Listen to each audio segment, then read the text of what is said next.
Yes, even for Phil Hogan standards, it's an extraordinarily piece of blunt commentary on Donald Trump's new trade plan with the Chinese, particularly when you look at the amazing fanfare that accompanied the deal on Wednesday.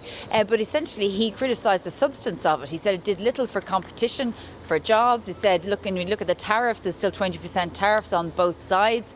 He even questioned whether part of it was actually in compliance with WTO rules, the part where the Chinese have committed to buying $200 billion worth of American goods.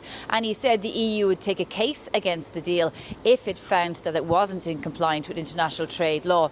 He also said that the EU would be steadfast in support of the French economy when, as we know, that Donald Trump has threatened huge sanctions against French goods because of the French government's plans for a digital tax. So, quite a war of words from Phil Hogan there, and withering in relation to this much-feted new trade deal with China.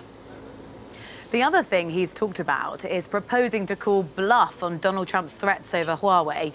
What can we glean from that?